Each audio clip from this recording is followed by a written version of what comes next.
नमस्कार, आपका स्वागत है। आपके साथ मैं हूं आदर्श झा। देखिए, दिल्ली में मौसम लगातार सर्द है, लेकिन सियासी पारा दिल्ली का हाई है।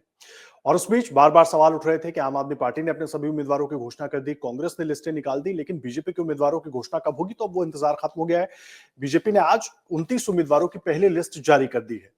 अब सवाल यह है कि इस लिस्ट में क्या कुछ खास है, वो हम जानेंगे, समझेंगे। अभी तक जो इस लिस्ट में नजर आ रहा है कि दिल्ली ने आम आदमी पार्टी के दो बड़े नेताओं, यानी कि खुद आम आदमी पार्टी के संयोजक केजरीवाल और मुख्यमंत्री आतिशी के खिलाफ दो पूर्व सांसदों को चुनावी मैदान में उतार दिया है। किस रणनीति के तहत बीजेपी ने लिस्ट तैयार की है और जो 29 नाम हैं,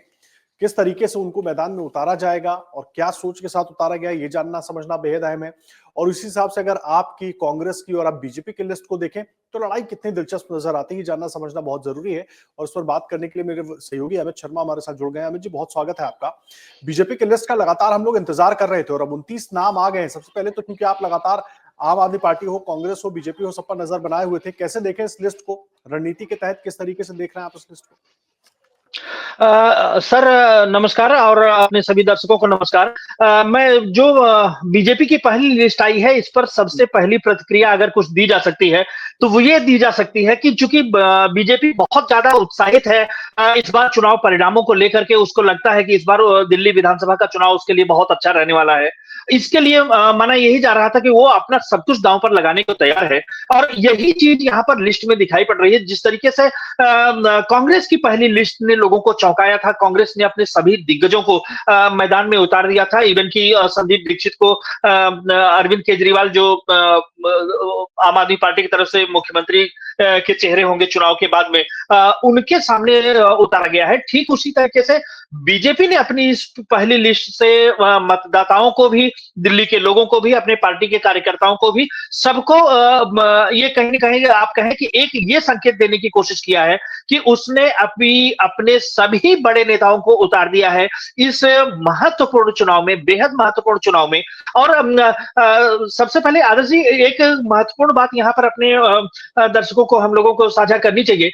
वो ये कि ये संभवतः पहली बार ऐसा हो रहा है जबकि भाजपा ने केंद्रीय चुनाव समिति की बैठक हुए बिना पहली बार में अपने मतदाताओं की ये सूची जारी कर दिया है। अभी हम लोग उम्मीद यही कर रहे थे कि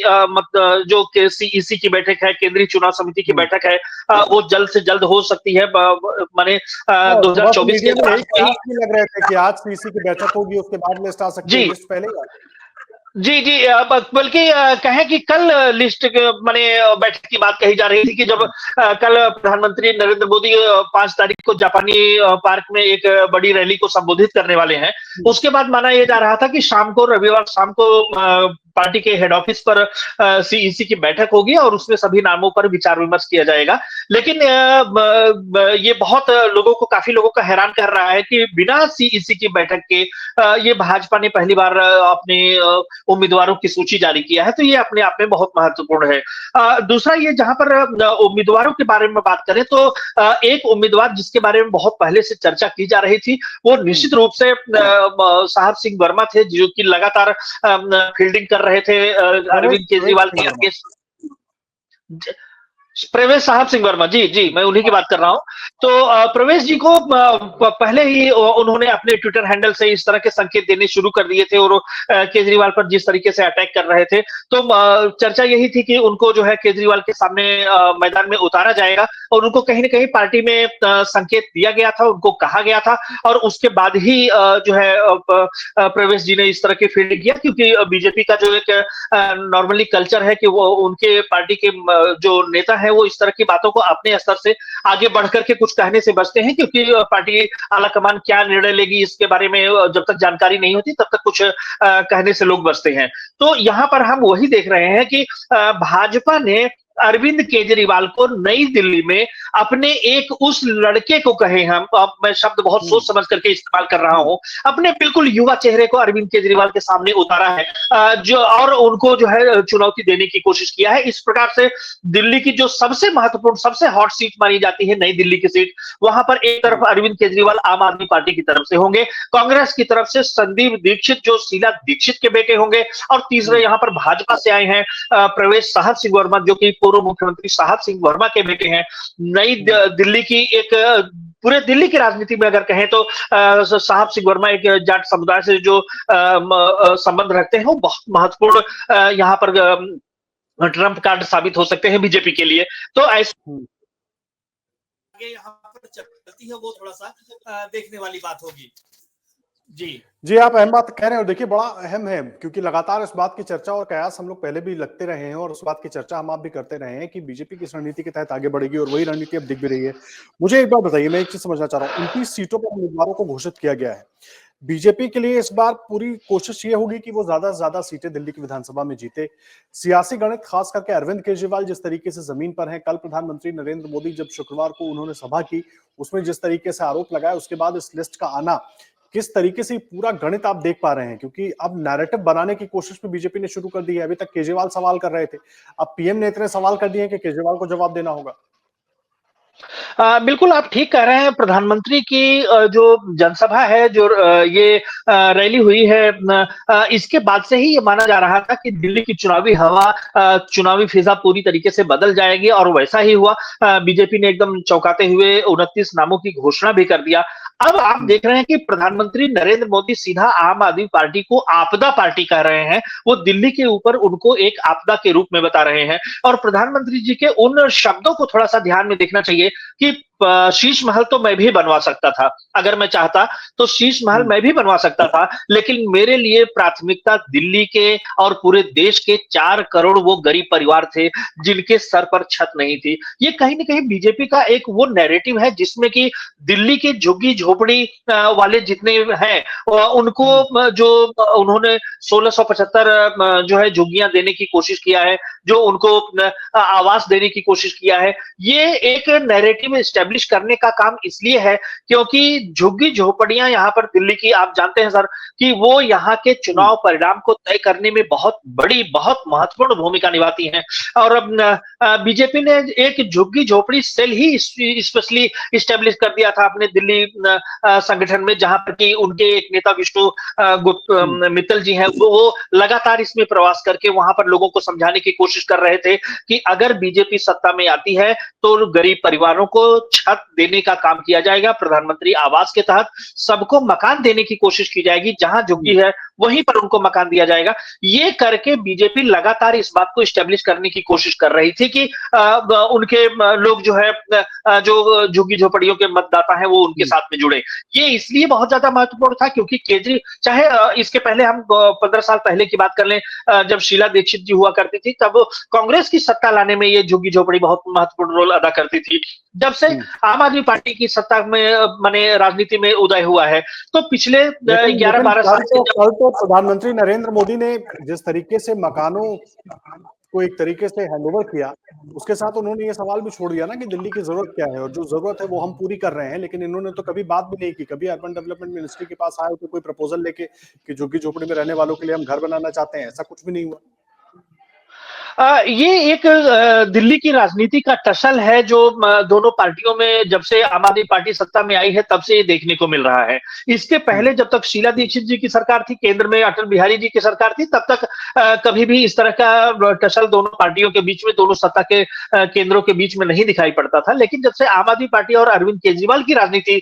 शुरू हुई है उसके बाद से ही हम इस तरह से केंद्र और दिल्ली के प्रदेश की राजनीति के बीच में टकराव हम देख रहे हैं। लेकिन एक चीज को हमको समझना चाहिए, यहाँ पर कुछ लोगों का ये मानना है, कई सारे लोग इस तरह की चीजों को आपस में बातचीत में कहते हैं कि प्रधानमंत्री नरेंद्र मोदी जी की एक विशेष छवि है पूरे देश में। वो जो मूलभूत ढांचा, जो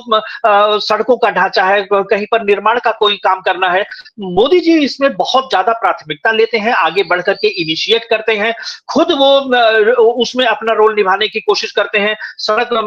आप जानते हैं कि नितिन गडकरी जी का बहुत शानदार कार्यक्रम पूरे देश में चल ही रहा है। बहुत सारे लोगों का यह मानना है कि एक बार जो है बीजेपी को सत्ता में आना चाहिए, जिससे कि केंद्र और प्रदेश की राजनीति में टसल न रह जाए, ये झगड़ा न हो, और मोदी जी जितना भी अपना विकास के ढांचे को यहाँ पर दिल्ली की राजनीति में आगे बढ़ाना चाहते हैं वो बढ़ा सकें। क्योंकि अगर वो रहेंगे तो आप जान ही रहे हैं, इसके पहले वो नई संसद का निर्माण करना हो, अटल टनल का निर्माण करना हो, भारत मंडपम का निर्माण करना हो, उधर माने ऐसे सैकड़ों प्रोजेक्ट पूरी दिल्ली में गिनाए गिनाए जा सकते हैं जो केंद्र सरकार ने अपने इनिशिएटिव को लेकर के दिल्ली की एक व्यवस्था को मूलभूत ढांचे में परिवर्तन करने को प्रयास लगातार किया है। लेकिन भाजपा नेताओं का आरोप यही रहा है कि अरविंद केजरीवाल केवल आरोपों की राजनीति करते हैं, वे जमीनी राजनीति नहीं करते, वे बदलाव की राजनीति नहीं करते, वे काम नहीं करते, केवल आरोप लगा करके अपनी राजनीति चलाना चाहते हैं। ऐसे में दोनों पार्टियों के बीच में हमेशा इस बात को एक लेकर के आगे बढ़त लेने की कोशिश रहती है कि किस तरीके से हम जनता के बीच में ये अपनी छवि पेश कर सकें कि हम तो दिल्ली के लिए बहुत ज्यादा काम कर रहे हैं, लेकिन दूसरी पार्टी जो है वो हमको काम नहीं करने दे रही है। ये आरोप अरविंद केजरीवाल भी लगाते हैं केंद्र के ऊपर, और जो भाजपा है वो लगाती है आम आदमी पार्टी के ऊपर। तो इस तरीके से, लेकिन एक छवि का ये जो बात बन रही है कि प्रधानमंत्री नरेंद्र मोदी जी, वो चाहे गुजरात में उनके हम गुजरात मॉडल को देख लें, वहां पर भी जिस तरीके से उन्होंने, चाहे कच्छ का हो, चाहे अहमदाबाद वाला एरिया हो, चाहे वो जहां पर सरदार पटेल जी की एकता मूर्ति लगाई गई है, केवड़िया का इलाका हो, ऐसे बिल्कुल मरुस्थलीय एरिया में वहां पर उन्होंने औद्योगिक ढांचे का जिस तरीके से शानदार निर्माण किया है, वो एक कहीं ना कहीं पूरे देश के सामने एक मॉडल है कि किस तरीके से रेगिस्तान की जमीन में भी इतनी शानदार माने प्रोडक्टिविटी वहां पर पाई जा सकती है। तो वो जो नरेंद्र मोदी जी की छवि है। अच्छा, उसके बाद में हम देखें, हमारे देश का जो सबसे बड़ा राज्य उत्तर प्रदेश है, जब से भाजपा केंद्र में सरकार में आई है और वहां पर उत्तर प्रदेश में 2017 से जो योगी आदित्यनाथ जी की जो सरकार चल रही है, लगातार हम देख रहे हैं, चाहे उत्तर प्रदेश के लोगों का हमेशा ये मलाल रहता था कि हमारी सबसे बेहतर जमीन हमारे पास है, सबसे अच्छी जमीन है, जलवायु हमारे बिल्कुल फेवर में है, सबसे अच्छी फसल हम पैदा करते हैं, उसके बाद भी विकास में हम फिसड्डी रह जाते हैं। लेकिन जब से सरकार आई है, आप देखें कि कहीं जेवर एयरपोर्ट बन रहा है, कहीं फिल्म सिटी बन रही है, कहीं पर काशी का विकास किया जा रहा है, अयोध्या का विकास किया जा रहा है, चित्रकूट का विकास किया जा रहा है। आप दिल्ली से अगर यूपी के किसी इलाके में पहुंचना चाहे तो 8-10 घंटे में आप अपनी गाड़ी से बहुत शानदार, इतने शानदार एक्सप्रेस हाईवेज बने हैं कि वो आप वहां पर पहुंच सकते हैं। इससे जो भाजपा की एक ये छवि बनी है कि वो निर्माण करके देश को आगे बढ़ाना चाहते हैं, ये जो एक सेंटीमेंट इन्होंने, और हमको ध्यान में रखना चाहिए, क्योंकि जो दिल्ली की राजनीति में भी है, यहाँ पर भी सबसे ज्यादा लोग उत्तर प्रदेश और बिहार से ही आते हैं। तो कहीं न कहीं एक छवि यहाँ पर भाजपा गढ़ने में ये सफल रही है, मतदाताओं में, लोगों में ये संदेश पहुंचाने में सफल रही है कि अगर यहाँ दिल्ली की प्रदेश की राजनीति में भी भाजपा आ जाती है तो इसका विकास भी गुजरात और उत्तर प्रदेश की तर्ज पर हो सकता है। हमको याद रखना चाहिए कि उत्तर प्रदेश में जो कभी बेरोजगारी की दर जो है 8-10% से ज्यादा हुआ करती थी, आज वो 2% के करीब रह गई है। तो ये कहीं ना कहीं योगी आदित्यनाथ सरकार का, बीजेपी के मॉडल का, बीजेपी का जो डबल इंजन जो इसे हम कहते हैं, केंद्र और यूपी का जो भाई अमित जी, क्योंकि लगातार दिल्ली की राजनीति को आप बहुत करीब से देखते रहे हैं, कवर करते रहे हैं, अरविंद केजरीवाल के लिए कितनी चुनौती बढ़ गई। एक तरफ संदीप दीक्षित है जो शीला दीक्षित के कामकाज को लेकर तथ्यों के साथ बात कर रहे हैं कि भाई शीला दीक्षित जी के कार्यकाल में क्या क्या हुआ था और केजरीवाल के कार्यकाल में क्या क्या नहीं हुआ, वो सब कुछ बता रहे हैं और पूरे तथ्यों के साथ बात कर रहे हैं। दूसरी तरफ अब प्रवेश साहब सिंह वर्मा को मैदान में बीजेपी ने उतार दिया है, तो खुद केजरीवाल के लिए क्या बड़ी चुनौती आपको यहाँ पर दिख रही है? मनीष सिसोदिया ने जिस तरीके से सीट बदली थी, रविंदर सिंह नेगी को ही वहां से टिकट दिया गया है, उधर अवध ओझा है, इधर आतिशी के सामने रमेश बिधूड़ी है, तो चुनौती किस तरीके से देख रहे हैं अगर सीट वार हम निश्चित रूप से सर, आप बहुत सही बात कह रहे हैं। इस बार देखिए 2012 के बाद में जब अरविंद केजरीवाल जी राजनीति में आए थे, उस समय उनकी सबसे बड़ी पूंजी थी उनकी ईमानदार छवि, उनकी बदलाव की छवि, उनकी जो वो बात करते थे कि देश की राजनीति में हम बदलाव लाएंगे, एक नया मॉडल पेश करके दिखाएंगे। उस उनकी बात को जनता ने इतना सिर आंखों पर रखा कि आपने देखा कि उनको 70 सीटों की विधानसभा में 67 सीटें, 67 सीटें जीतने में कामयाब रहे। दूसरी बार भी उन्होंने 62 सीटों पर जीत हासिल किया। इस प्रचंड जीत, ऐतिहासिक जीत के पीछे उनकी वही ईमानदार छवि, वही बदलाव की बात हो, वो मुफ्त की बिजली और पानी की योजनाएं, ये इन सबका एक ऐसा कॉकटेल था जिसके कारण अरविंद केजरीवाल को हरा पाना तो छोड़िए, दूसरी पार्टियों के लिए अपने लिए 1-2 सीट का जुगाड़ कर पाना भी बहुत चुनौतीपूर्ण हो गया था। लेकिन उसके बाद जो ये एक के बाद अरविंद केजरीवाल के सामने घोटालों का मामला जो सामने आया है, शराब घोटाले जिसे आप कहें, हालांकि आम आदमी पार्टी उस चीज को इनकार ही कर रही है, लेकिन उनके एक के बाद एक नेता जेल गए हैं और उसके बाद शीश महल का जो विवाद सामने आया है, इस तरीके से कई और विवाद है जिससे अरविंद केजरीवाल की जो सबसे बड़ी पूंजी थी, वो उनकी छवि थी, उनकी कट्टर ईमानदार छवि थी, उस पर हमला हुआ है। सबसे पहली बात तो ये। दूसरा, एक चीज को हमको ये भी समझना चाहिए कि अब हम अरविंद केजरीवाल 11 साल के लगभग उनकी आम आदमी पार्टी दिल्ली में सत्ता में काम कर चुकी है। एंटी इनकम्बेंसी फैक्टर वो किसी भी पार्टी को कोई कहीं पर भी हो, इतने में एक स्वाभाविक सा है कि जनता के बीच में कुछ न कुछ शिकायत इस तरह की पैदा हो जाती है कि वो ये कुल मिलाकर के एक ऐसा फैक्टर है, एक ऐसा माहौल है जो तैयार हुआ, जो कि अरविंद केजरीवाल को आज के डेट में सबसे ज्यादा चुनौतीपूर्ण माहौल में ला करके खड़ा कर देता है। अब अगर हम उम्मीदवारों की बात करें जो आप चर्चा कर रहे हैं, तो आप बिल्कुल ठीक बात कर रहे हैं कि अरविंद केजरीवाल के सामने सीधा शीला दीक्षित के बेटे संदीप दीक्षित का, वो पूर्वी दिल्ली से 2 बार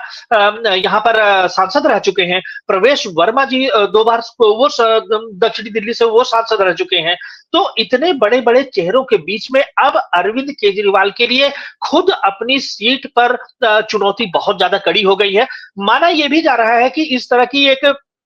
बहुत महत्वपूर्ण चुनौती उनके सामने दे करके कहीं न कहीं बीजेपी और कांग्रेस, एक उनकी रणनीति ये जरूर होगी कि केजरीवाल को उन्हीं की सीट पर घेर दिया जाए, जिससे कि वो बाकी जगहों पर जाने के लिए वो पर्याप्त समय न निकाल पाए।